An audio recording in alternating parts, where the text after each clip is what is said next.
일론 머스크와 정치적인 문제로 갈등을 빚던 억만장자 조지 소로스가 1분기에 테슬라 지분을 전부 매각했습니다. 5월 15일 비즈니스 인사이더에 따르면 조지 소로스는 작년 2분기부터 테슬라 주식을 적극적으로 사들이기 시작했는데요.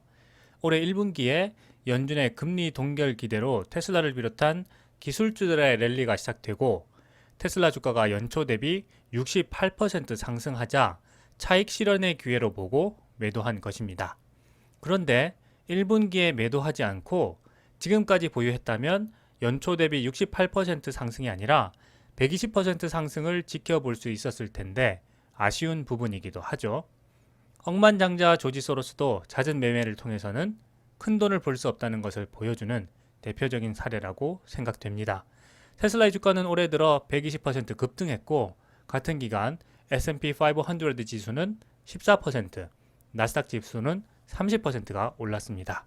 조지 소로스는 전기차 스타트업 리비안의 초기 투자자이기도 한데요. 제2의 테슬라라고 불리며 업계를 떠들썩하게 했던 리비안에 아마존은 당시 지분 17%로 최대 주주를 차지했고 조지 소로스는 2조 4천억 원이라는 큰 금액을 투자했습니다.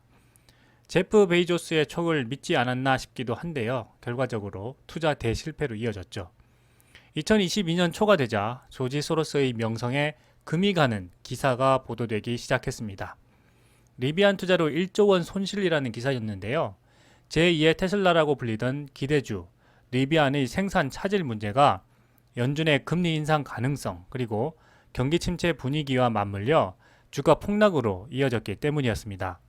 2021년 4분기 기준으로 소로스 펀드는 리비안 주식 1983만 5,761주를 20억 달러, 한화 약 2조 4천억 원에 매입했습니다.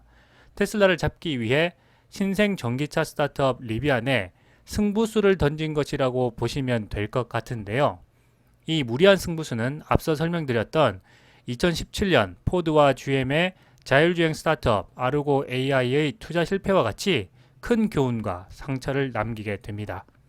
리비안에 투자한 지 3, 4개월 만인 2022년 2월 초 리비안 주식 가치가 11억 7천만 달러, 매입 금액의 42% 수준으로 떨어지면서 소로스 펀드의 위기가 시작되었습니다. 손실 금액만 무려 8억 3천만 달러, 하나로 9,938억 원에 달하는 천문학적인 손실이었습니다. 간단히 계산해 보면 리비안에 2조 4천억 원 투자했다가 몇 달 만에 1조 원 손실을 봤다. 이렇게 보시면 될 것 같습니다. 2021년 11월 12일 부푼 기대를 안고 129.95 달러로 전기차 업계를 흔들었던 리비안의 주가는 2023년 6월 22일 14.15 달러로 90% 폭락한 상황입니다. 리비안은 2022년 초 반도체 부족 사태로 생산이 기대에 부응하지 못했습니다. 2021년 픽업 트럭 R1T를 1200대 생산하는 것이 목표였지만 약 200대가 부족한 1015대를 생산하는 데 그쳤고 기존 완성차 업체 대비 주문 물량 자체가 적었기 때문에 반도체 부품 확보전에서도 밀릴 가능성이 높았습니다. 우려는 더욱 깊어졌던 것이죠. 억만장자 조지 소로스에게 2022년은 악몽 같은 해였을 것입니다. 다시는 전기차에 투자하지 않을 것이란 생각이 들 것 같은데요. 그래서 그런지는 몰라도 조지 소로스는 계속해서 리비안 주식 비중을 줄였습니다. 2021년 4분기 기준 1983만 5,761주였던 리비안 주식은 1년이 지난 2023년 1분기 말 기준으로 358만 주가 되어 82%가량 비중이 줄었습니다. 그 사이 조지 소로스는 리비안 투자 손실을 만회하기 위해 리비안 매도 금액으로 테슬라 주식을 사들이기 시작했습니다. 이것이 조지 소로스를 살린 선택이었는데요. 2022년 2분기에 리비안 주식 805만 주를 매도했고 테슬라 주식 약 3만 주를 2,010만 달러에 매입했습니다. 테슬라 주식은 그 후 3대1 주식 분할을 했고 보유 주식 수는 약 9만 주가 되었습니다. 4분기 테슬라 주가가 폭락하자 조지 소로스는 절호의 기회라고 생각하여 보유 주식 수를 3배가량 더 늘렸습니다. 작년 4분기에 보유 주식의 3배가량인 24만 2,400주를 사들여서 총 33만 2천주로 늘어났는데요.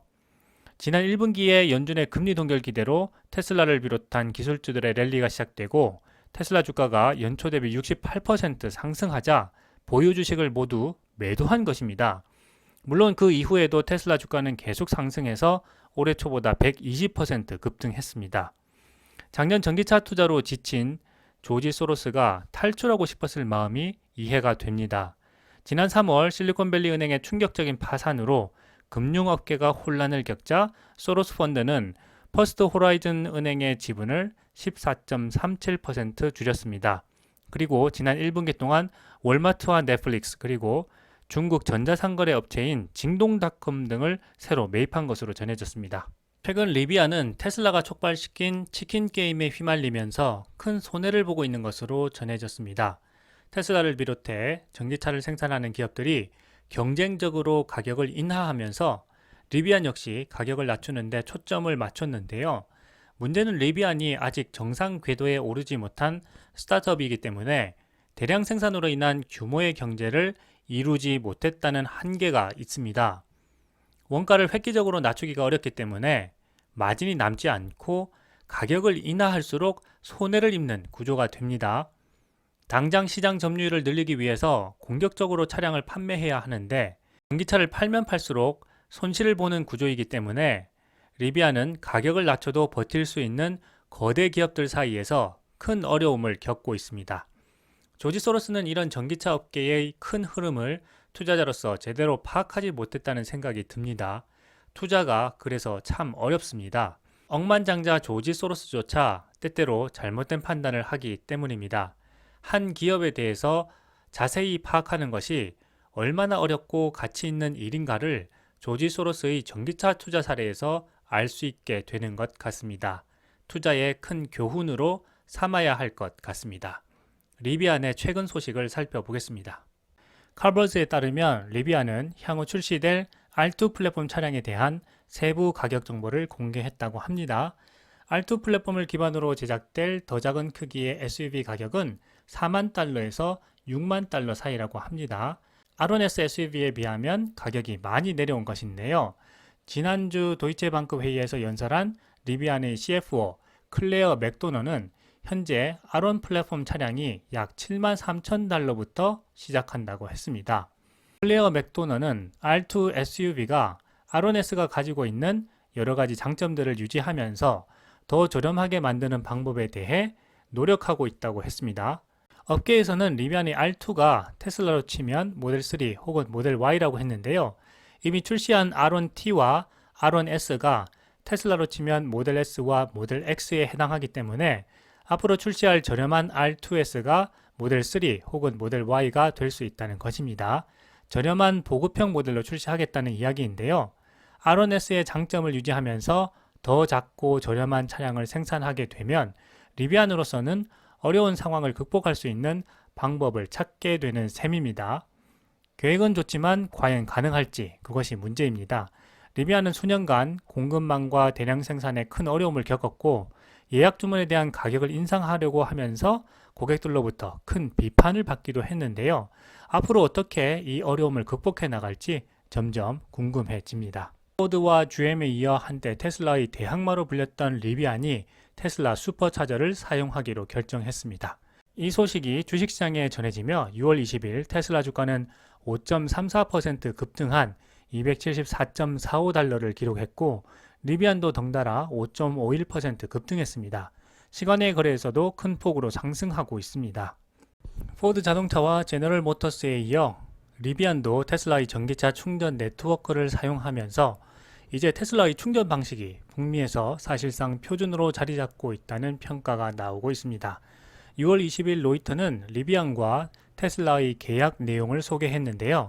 이르면 2024년 봄부터 리비안 차량 운전자들이 미국과 캐나다에 있는 12,000개 이상의 테슬라 슈퍼차저를 사용할 수 있게 된다고 합니다.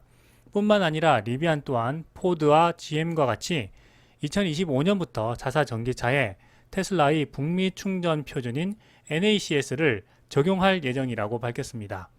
미국 에너지부에 따르면 테슬라의 슈퍼차저는 미국 내 급속 충전기의 약 60%를 차지한다고 합니다. 이에 비하면 리비안이 보유한 급속 충전소는 비교가 안 되는 수준이기 때문에 테슬라의 네트워크로 들어오는 것이 당연한 결과라고 생각됩니다. 리비안 CEO인 RJ 스케린지는 이번 합의로 테슬라의 광범위한 슈퍼차저 네트워크를 활용할 수 있게 되어 기쁘다라고 했고요.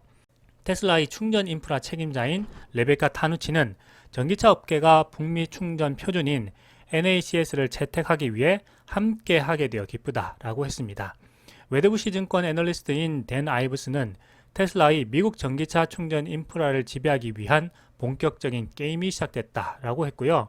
테슬라의 선제적 인프라 건설이 경쟁에서 큰 성공을 거두는 주요 원인이 되었다고 분석했습니다. 슈퍼차저 이용료를 포함한 테슬라의 서비스 및 기타 수익은 지난 분기 기준으로 매출의 10% 미만이었지만 앞으로는 눈에 띄게 매출이 증가할 것으로 예상됩니다. 테슬라의 슈퍼차저 이용은 작년 11월까지만 해도 애플처럼 자사 전기차에만 독점 제공하는 방식이었는데요. 조 바이든 행정부가 미국 내 충전소 인프라 확충을 가속화하기 위해 75억 달러, 하나로 9조 6천억 원 규모의 지원책을 발표하자 테슬라는 북미 충전 표준인 NACS로 이름을 바꾸며 충전 디자인과 사양을 공개했습니다. 이때부터 북미 충전 표준을 테슬라가 지배하겠다는 일론 머스크의 본격적인 계획이 실행된 것 같습니다. 지금까지 북미 지역에서 테슬라를 제외한 대부분의 업체들은 DC 콤보 방식의 합동 충전 시스템인 CCS 방식을 사용해 왔는데요. 포드와 GM이 테슬라의 NACS를 채택하겠다고 발표하자 충전 업계의 변화는 순식간에 시작되었습니다. 차지포인트, 트리티움 등의 전기차 충전 관련 업체들이 일제히 테슬라의 충전 방식인 NACS를 추가하겠다고 나섰기 때문입니다. 로이터에 따르면 스텔란티스도 NACS 도입을 검토 중이라고 합니다. 이 소식들이 전해지며 테슬라는 연속 13일 주가 상승이라는 대기록을 세우며 월가를 떠들썩하게 만들었습니다. 테슬라와 포드의 충전 네트워크 파트너십이 발표된 지난 5월 말 이후 테슬라 주가는 40% 넘게 급등했습니다.